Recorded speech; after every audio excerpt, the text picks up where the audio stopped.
golaço é um detalhe, a recompensa por uma atuação impecável. O Igor Coronado já pediu mais minutos e eu vou te mostrar o porquê ele pode ser o cara para dividir a responsabilidade no Corinthians. A origem do gol é essa: já que o Corinthians está marcando pressão, o João Ricardo pede para os jogadores subirem. A ideia é quebrar essa bola no Lucero, que é capaz de sustentar a marcação e tirar o Fortaleza lá de trás. Mas o tiro de meta é ruim e a bola se oferece pro Hugo. O lateral do Corinthians mal precisa se esforçar para ganhar pelo alto e servir o Thales. Situação de 3 contra 3, mas o Coronado se movimenta de forma inteligentíssima, se descola do marcador para conseguir um pouco de espaço, pouquinho mesmo, mas é tudo o que ele precisa, pela qualidade, o refino técnico que tem para acertar uma finalização absurda. O Fortaleza gosta, mas principalmente sabe jogar em transição. Não à toa, dentre todos os times do Campeonato Brasileiro, é aquele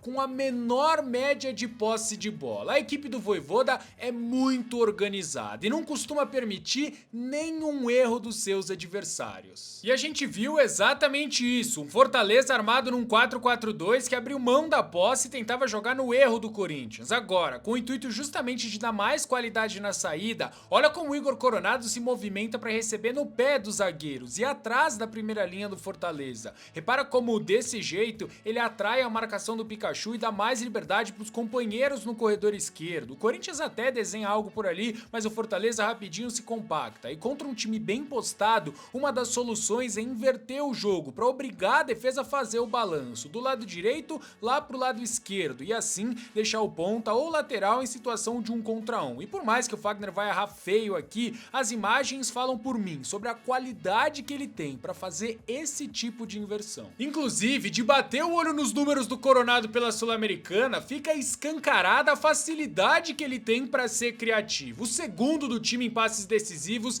líder em grandes chances e um outro detalhezinho, tá? Ele foi titular só em 3 dos 5 jogos do Corinthians. E boa parte disso vem da capacidade de saber explorar os espaços em campo. Nota como o Coronado sai de uma posição mais central e vai lá pro lado esquerdo, mas sem deixar de habitar o entrelinhas do Fortaleza. Eu preciso elogiar também o passe que quebra a primeira linha de marcação e obriga a defesa a correr na subida, mas mesmo assim dá uma olhadinha na recomposição defensiva impecável, que faz com que o Coronado volte o passe, só que ele imediatamente volta também a ficar entre as linhas de meio campo e defesa do adversário. Recebe com pouco espaço, mas ele tem drible, recurso em espaço curto também é muito, mas muito importante para abrir espaço em defesas mais fechadas. Uma pena que o Thales não conseguiu completar o 1-2 pro Coronado, ele ia pegar nas costas do Tinga. Bora para mais uma saída de bola do Corinthians sob uma pressão desajustada do Fortaleza. O Rian sinaliza o caminho pro Hugo Souza, que encontra o passe, mas eu quero chamar a atenção, claro, para a movimentação do Igor Coronado. Esse aí talvez seja o lance que melhor represente a versatilidade dele em campo. A jogada tá se desenvolvendo pelo lado direito, então ele se apresenta. E adivinha só, no entrelinhas do Fortaleza. Ainda que ele e o Yuri tenham conseguido arredondar o passe, esse atraso já é o suficiente para o Fortaleza rearranjar a sua defesa. O Coronado segue explorando aquele espaço, mas a linha de passe está fechada. Então ele volta para receber e recomeçar desde lá de trás. A essa altura eu imaginava que o Fortaleza já tivesse colocado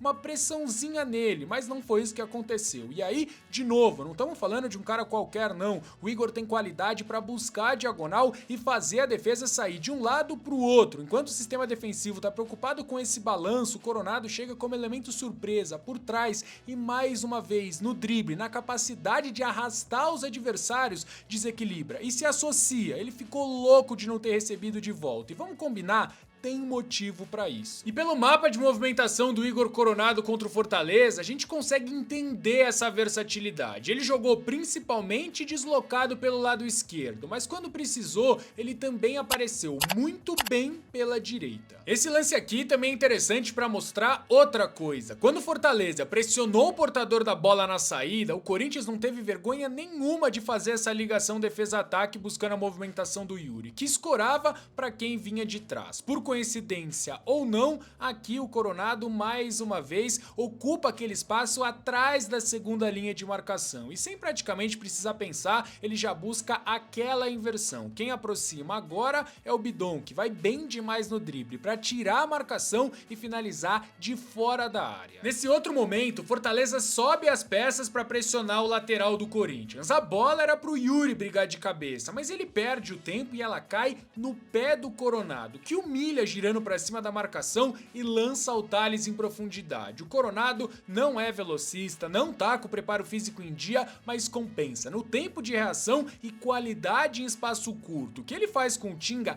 é sacanagem. O Igor até falou que não viu o Thales, que tentou chutar, mas de qualquer jeito é um gol perdido absurdo. Aqui, em mais uma saída de bola, mas com uma pressãozinha bem michuruca do Fortaleza, o Coronado já parece aberto na direita. Estar em diferentes lugares no decorrer da mesma partida tira a referência da marcação. E é justamente o que acontece. O drible de corpo engana o adversário. E agora o Corinthians escapa pelo corredor, com Bidon e Rian. Enquanto isso, o Igor busca uma posição um pouco mais central, sempre quebrando o pescoço para medir a distância entre ele e os seus marcadores. Ele sinaliza e parte para explorar o espaço às costas da linha de defesa, pisando na linha de fundo como um ponta faria, mas com a qualidade de um meia, ele encontra o passe no Thales, que quase faz um golaço. O Igor chegou há 7 meses, em fevereiro desse ano, e se a gente for colocar na conta o alto investimento, é óbvio que ele ainda tá devendo, mas a gente precisa ter